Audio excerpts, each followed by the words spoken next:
la délégation en présence de la presse.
ñoo ngi nuyu ñëpp di gërëm ñëpp di jaajëfal ñëpp di am mbégte bu rëy tey teew fii ci siège u taxawu Dakar taxawu Sénégal ñëw seet si suñu mag suñu xarit suñu wëllëree le député maire Khalifa Ababacar Sall ak ñëpp ñu mu àndal ci wàllu politique. ñu ànd ak suñu délégation boo xam ne moom Adja Maymouna Dieye bi jiite jigéen ñi doyen Alla Kane mi ngi fii ñoom Jibi Gueye Ndiaye ñi ma àndal ñëpp ñëw ci cadre doxu nemmeeku doxu sargal doxu ngërëmande ci li nga xam ne doonoon na taxawaayu Khalifa Ababacar Sall ak ñi mu àndal ñëpp ci li xew fan yi ci réew mi mooy épreuve bi nga xam ne dund nañ ko dama jàpp ma léegi ni sax ne jeexagul dafa fekk ci àdduna boo nekkee ci diggante ay nit bàyyi seen yitte bàyyi seeni activité daal di wëlbatiku ñëw taxaw sa wet boo dee gor bis boo féexee tuuti war ngaa dellu ci ñooñu ñëpp ne leen jaajëf rawati nag bu dee ñooñu démb balaa tey di ñëw da nga seqoon ak ñoom ay relation yoo xam ne relation yu rafet la relation nawlante la relation collaboration la ak am ay mbébét wala ay yéene yu ngeen bokk loolu moo tax suñu diggante ak ñi ñu seet si tey jii kon monsieur le maire monsieur le député maire ñu ngi leen di leen gërëm ci suñu turu parti bi ñu bokk turu mouvement yi ñu àndal yépp waaye ñu ngi leen di gërëm ci turu tout peuple Sénégal bi yépp ndax li am dafa interpellé woon tout le peuple sénégalais te boo seetee ñi génn ne déet ku beew ba foog ne say militant dong la ndax nga sa bopp kon ci tiru ñooñ ñëpp ñu ngi leen di gërëm di leen sant taxawaay bi nag dafa am solo ndax laata dara di am moom monsieur le maire defe naa ci suñu avant-dernière rencontre xaw ma ndax fàttaliku na ko maak moom ak Barthélemy ñoo daje woon di waxtaan Barthélemy di wax naan bu yóbboo nga xam ni waajib mi ngi ci sa tànk te dawal oto sax waratoo ko defati ndax boo dawalee oto mun nañu provoquer accident jaarale foofu jàpp la moom monsieur le maire dafa ne ay pexeem jeex na ci man dootul sañ yëkkati dara naan da koy teg ci opposant kenn ku ne ci ñoom li mu wax am na ndax pexe bi mujj naa antu kon côté boobu Barthélemy waxoon na li mu wax am na waaye sottiwul ni mu ko buggee woon kon li monsieur le maire wax am na it loolu day wone rek ni relation yu ñu am relation yu xóot la te ñi ngi doon liggéey ci lu bëree bëri laata lii di am moo tax bettuñu bu mu amee it moom monsieur le maire ak ñi mu àndal ñëpp jóg ne lii duñ ko seetaan te dinañ ci taxaw noonu mu amee ci man nag te nit ñi massawu ma noonu laay dellu massawu ko moom parce que Sénégal yëpp gis na ni jaay nañ ko doole ci jamono nangu ay droit am tere ko mu mën a nekk candidat te boobu jamono mu bokkoon ci ñi gën a yelloo candidat ñi Sénégal yi gënoon a teg bët am yaakaar ci ñoom waaye yemuñ ci loolu dem na ba li sénégalais yëkkati ci seen kóolute moo xam mandat de maire nga xam ne waa Dakar ñoo toog ba mu neex leen ñu ne moom moo ñu dey te boobu jamono ñeneen a ngi taxawoon di laaj mairie bi te yoroon ay moyens yu mu yorul ndax ñoo bokkoon ci nguur ñu ne yelleefu sénégalais yooyu nga xam ne ñoom ñu seet ku leen neex yelleefu Dakar waaye ñu seet ku leen neex ñu jox ko moom Macky Sall am na sañ-sañ ne nangu naa ko ci Khalifa Sall ñu ne déete ki waay mu dem élection législative ñu jiital ko ci coalition mu dugal lu mat fukk ak lu ci tegu ay nu mu tuuti wala lu jege fukk ay député ci assemblée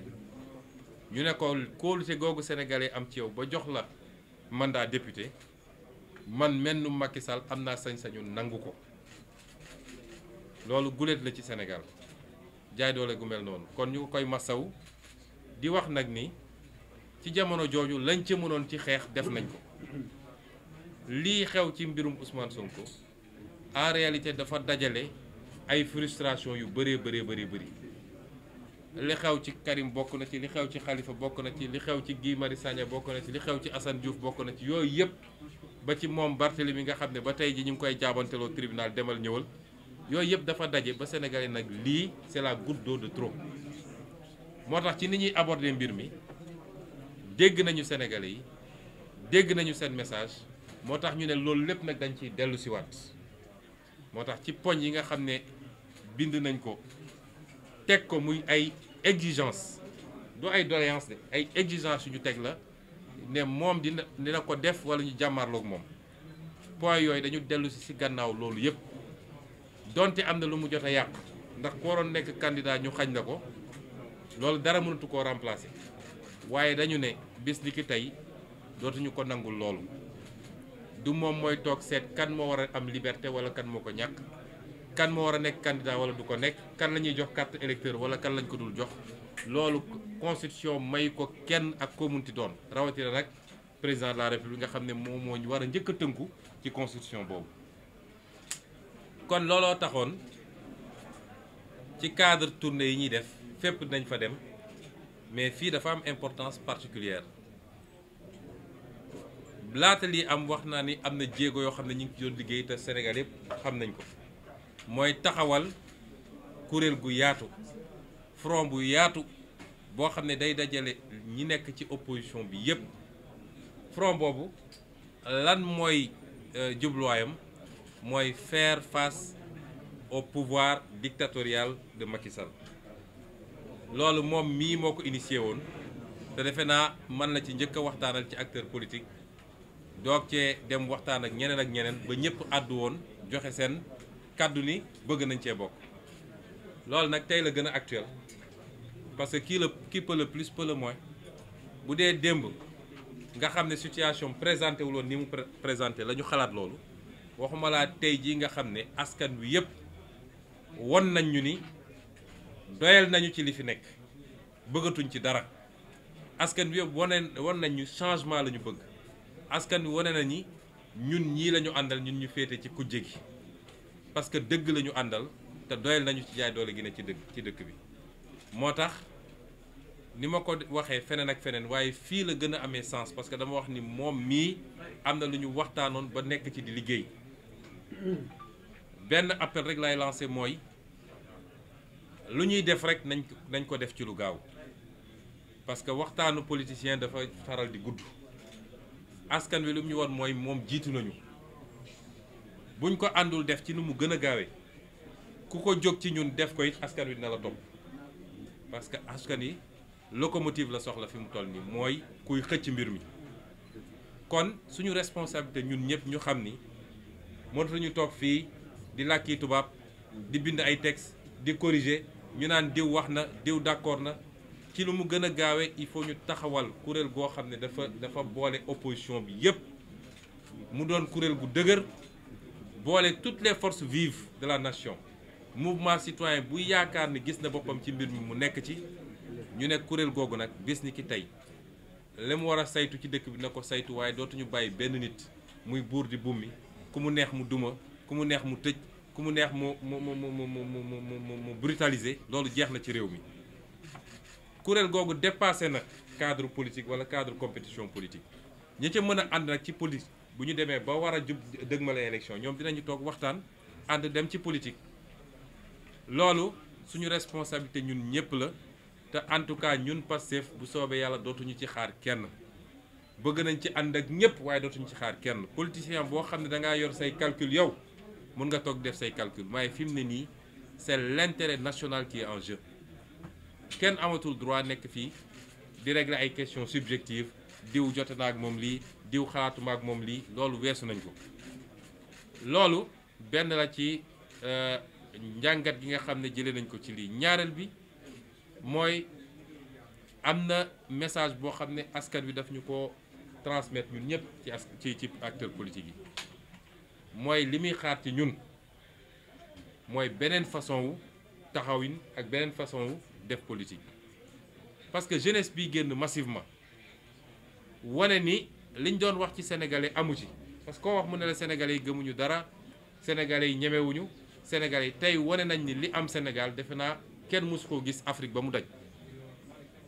kenn mësu koo gis te dara taxawalu ko lu dul une jeunesse consciente responsable et patriote jeunesse boobu message boobu mu ñu envoyé suñ ko mënul décrypter ñun rek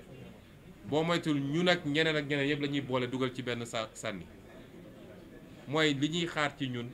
mooy ñu nekk à la hauteur du peuple et qu'on sache se sacrifier pour le bonheur de ce pays. Je crois que message boobu ñun décrypté nañ ko Khalifa ak ñi mu àndal décrypté nañ ko keneen ak keneen décrypté na ko et ça dafa war a commencer dès maintenant ci suñuy taxawaay ak suñuy comportement ñu wane ko it mooy su dee ay ndaw ñoo pare pour joxe seen bakkan ngir réew mi ñun ñii ñoo war a jiitu ci loolu désormais mu jaral ñu loolu parce que réew mi da koo jar te loolu jàpp naa ni dugg na ci suñu nopp ñun ñëpp bu ñu génnee ci loolu nag ñu dellu si ci wax ni ñoo ngi bokk ak askanu Sénégal yëpp naqar bi nga xam ne dal nañu tey fukk ak ñett ci ay ndaw réew mi nga xam ne espoiru réew mi lañu seen bakkan rot na ci lii ci loo xam ne lu ñu mënoon moytu la loo xam ne lu mënoon ñàkk la te dara warlu ko lu dul bëgg nguur ak yaakaar ni da nga war a sax ci nguur loolu it ñu ngi koy boole nag ñu ngi ànd ci ko naqarlu ak askan wi di wax ni dafa gën a yokk suñu responsabilité ci réew mi te loolu du doon loo xam ne day jàll par perte au profit mooy du jaas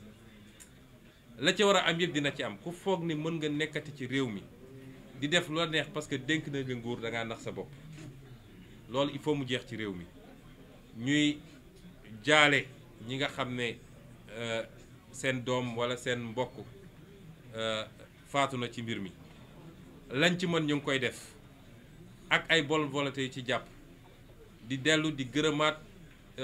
sëñ Mountakha Mbacké xalif général des Mourides ndax li mu def dafa rafet gannaaw bi mu jëlee responsabilité am ne lii war nañ cee dugal suñu loxo def ko ci anam goo xam ne wanewul parparloo wanewul péete waaye dafa ne dëgg rek moo ma ñor waaye yemul ci loolu dafa yëkkati lu am solo ci alal ne lii maa ko teg ci mbir mi pour ñu jàppale ñi nga xam ne gaañu nañ ci wala ñi nga xam ne seen bakkan rod na ci ñu jox leen ndàmpaay démb bi ñu ma woowee wax ma ko ñi mu yónni dama leen ne ñun duñ ci laal duñu nangu benn politique laal ci waaye liste détaillée bi nga xam ne ñi gaañu ak ñi faatu ak ku nekk ban façon gaañu la ak adresse am ak fu mu dëkk ak contact am yëpp dinañ leen ko jox bu ko defee seen délégation dem fa lañ fa war a joxe ñu joxe ko ci turu sëriñ bi ñëpp xam ni lii sëriñ bi moo ko andi pour jàppale askan wi. kon loolu rafet la ci Sénégal moo tax ñu nit mënuñoo di bañal suñuy kilifa yooyu mënuñu leen ko bañal parce que dañu taxaw taxawaay boo xam ne dafa mat taxawaay ci kilifa ci réew mu mel ni Sénégal. kon ñu ngi leen di gërëm moom ak yeneen xalif généraux yëpp ak église bi parce que ñëpp intervenir nañ ñëpp def nañ ñi ñu waroon def dafa fekk suñu doye di ñun en tant que acteur politique ñoo taxawul taxawaay bu mat rawatina ñi mënoon a yemale mbir mi fu mu war a yem waaye jàpp ni am nañu occasion pour xàll yoon pour mandat à vie loolu tiital leen ba ñu bañ a yem ba tey askan wee leen yemale moo tax loo ci gis koo xam ne da nga doon jaay doole te tey yow ay char de combat ñoo la wër muy sa kër muy palais ñemetoo génn doxantu moo tax doole yàlla rek a ko yor ku beew ba jàpp ni yow yor nga doole bu kenn yorul ndax nga sa bopp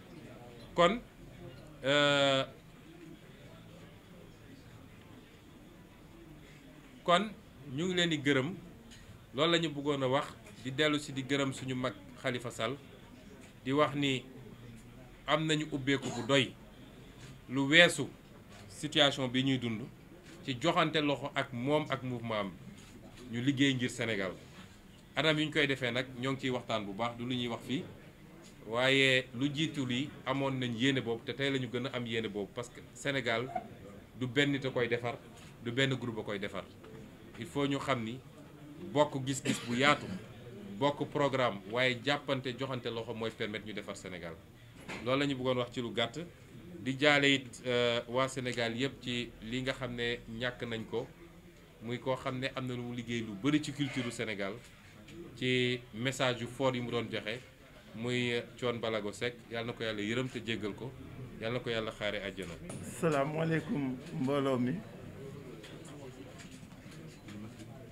ñoo ngi julli ci yonent bi ba ñu sante yàlla ba pare di rafetlu torop daje bii tey muy dajeb sant yàlla avant muy doon dajeb bànneex sant yàlla parce que dafa amoon lu tegu suñu kaw yàlla teggi ko bànneex parce que ki mu tegu woon mi ngi nii tey suñu wet wax ak ñun wax ju leer wax ju dëgër wax ju dëggu sant yàlla aussi julli ci yonent bi pour ñi nga xam ne nekkuñu fi tey fii ñu nekk ci siège bi kër gi nekk suñu wet boroom kër gi dafa gaañu ñoo ngi jaale njabootam suñu xarit doomu day Thione Seck gaañu na mais surtout li nga xam ne woo wundoon lii ay xale yu ndaw parce que ñi ci mag weesuwuñu ñaar fukki at ak nàngam dañu ñàkk seen bakkan ci li waraloon lii ñooñu aussi comme ni ko Ousmane waxee fu ñu toll waruñu leen fàtte c'est des martyrs ils devront être fêtés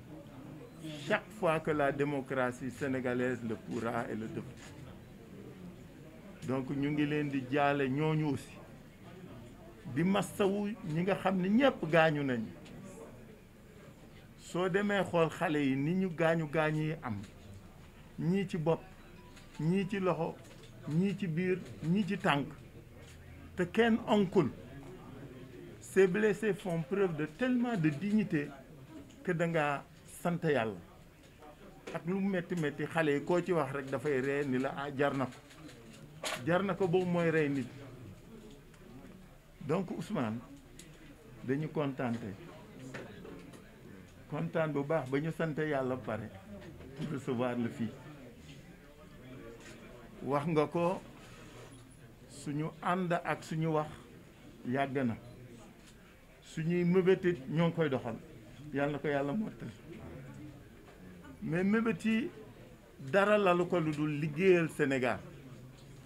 liggéey ngir Sénégalais loolu moo tax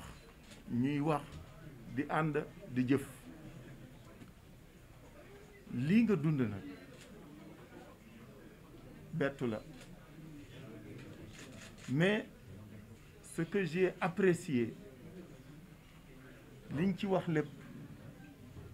c'est la constance et la cohérence de ta conduite et de ton attitude durant toutes les épreuves bala moo ñëw bi mu ñëwee ak bi nga génn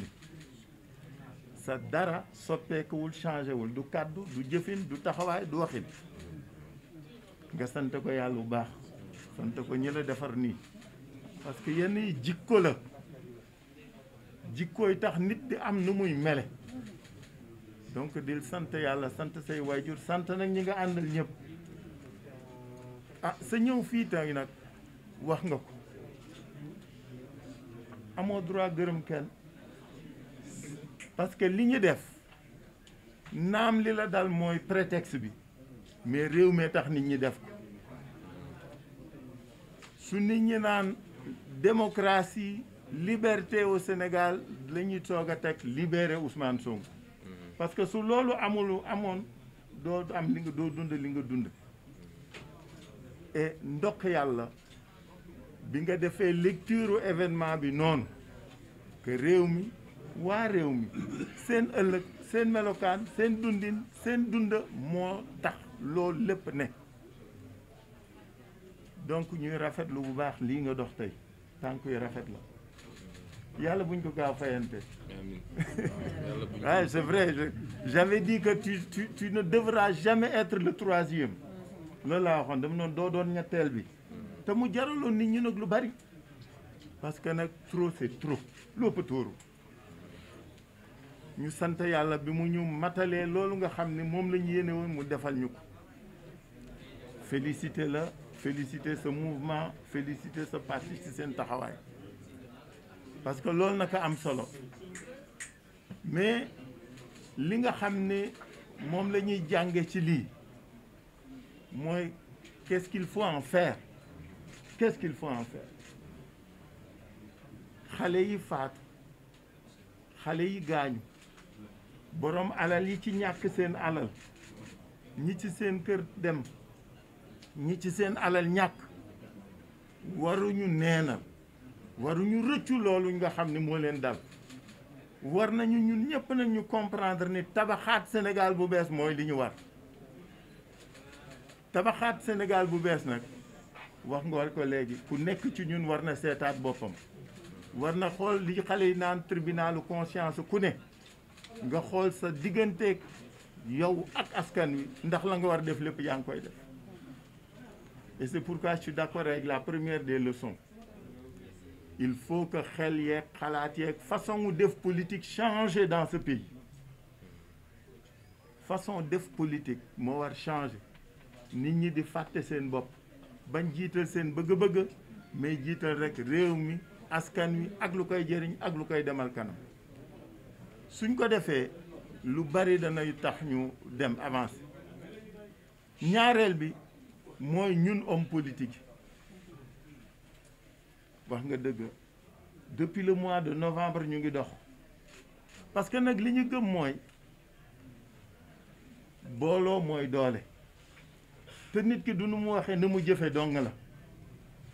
li ñu gis mooy quand il y a une majorité qui se conforte qui se consolide et qui s'élargit il faut une opposition qui s'unit qui se renforce et qui est puissante et forte si les deux forces ne sont pas égales du am combat moo tax ma di la aussi delloo njukkal parce que bañ ko doxee ci ñi jëkk d'accord nga bopp malgré nag waxoon nga ma sa xalaat te bëgguma nga am dëgg ci man mais li am solo mooy loolu ñuy dox mooy li war il faut que l'opposition soit unie mais pas l'opposition politique c'est tous ceux qui sont dans la vue publique les partis politiques la société civile les activistes les éléments les acteurs du développement ñun ñëpp ñoo war dëkkaloo pour liggéey nag ngir réew mi loolu moo doon solowu plateforme d'action bi nga xam ni moom lañ doon dox te wax nga dëgg sotti na ba pare et situation bii ñu dund dana tax nag su doon dawee 10 mu dem nag 1000 pour sotti parce que su sottiwul nag on sera largué parce que nag foofu laa d'accord ak yow aussi le peuple n'attendra pas gis nga xale yeeg yu góor yeeg yu jigéen yi génn def xaaratuñu ku leen yóbbu de parce que xam nañ fi ñu jëm xam nañ liñ bëgg c'est à nous d'en tirer les leçons et les conséquences donc appel boobu ak leçon boobu ñu ciy tirer incha allah daañu fexe ba ñun ñëpp ñu daje parce que nag may seede aussi ni beaucoup de leaders de l'opposition sont engagés dans la mise en place de cette plateforme d'action et ñu ngi koy dox ñu ngi koy wax mais xam nga politique bu Sénégal ku nekk sa bopp ngay gis lu sookee rek dañ naan lan moo ko waral mais incha allah on pense que ça va se terminer parce que nag booloo mooy doole suñu àndul duñ dem fenn et je dis toujours aux gens faut tirer les leçons de 2017 si en 2017 on était ensemble waxatuñu lii donc ku nekk ci ñun damay doore ci man ak keneen ku nekk day doore ci yow ni 2017 occasion boobu ñoo raté woon waratuñ ko raté mukk parce que loolu la expérience di jëriñ ñaareel bi mooy suñuy kilifa yi nga xam ne wane nañ seen bopp aujourd'hui fàttali na ko léegi tous les dirigeants muy sëriñ muy curé muy évêque muy archevêque muy cardinal ñëpp dugg nañ ci seen loxo pour que jàmm dellu si ñooñu yéene la ak yaakaar la ñu am yéene ak yaakaar jooju ñun ñi ñoo ko war mottali ak le pouvoir en place parce que nag du ñun ñoo séq liggéey beeg wax ji dafa am ñu ko séqal ñooñoot il faut que ñu jouer seen rôle et on pense qu'aujourd'hui le moment est propice et favorable pour que l'État le gouvernement et la majorité fassent leur part et que ñu nit opposition ñu def suñu bos parce que loolu mooy dëgg aussi ñeenteeli jàngat bi mooy que ni réew mi moo am solo lépp luñ fi bëgg a def te jiitaluñu intérêt réew mi ak waa réew mi duñu sottal dara kooku nañ ko xam te nag kenn dootu ko nangu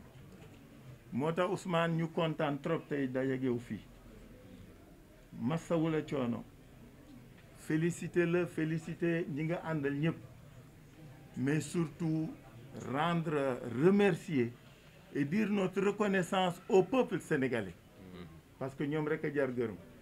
ñoom rek ñoo jar gërëm ñoom rek ñoo jar sant parce que ñoo liggéey li tax ñu egsi fii en tout cas li nga wax ci lañ ne dinañu fexe ba démocratie bi sax problème yi ngeen posé nag je crois que y a pas le choix réew day dem toll foo xam ni on l'apaise et on le réconcilie soo ko deful defe naa day doon moment la day weesu su weesoo di nga bëgg leneen mu jafe donc il faut que ñun ñëpp ñu ànd doxa ko wax pour que démocratie bi sax parce que nag calendrier républicain bi il faut que nécessairement ñu respecter par force je crois que c'est-à-dire il y a des choses il faut que l'audit du fichier soit mené de telle sorte que les échéances puissent être respectées parce que nag damay attirer seen attention ci dara su ngeen bëggee def local juin ou décembre 2021 war ngeen def législative juillet 2022 si jamais nous commettons l'erreur ba gaawantu audit bi daañu ñëw ba ñu taqaleel ñaari wala ñu bëgg a tëbal benn xam nga ndax yéen nga koy seetlu donc moo tax opposition bi classe politique bi société civile bi il faut que ñu gaaw parce que laaj calendrier républicain c'est une chose mais def ba ñu mën ko tenir c'est une autre chose en tout cas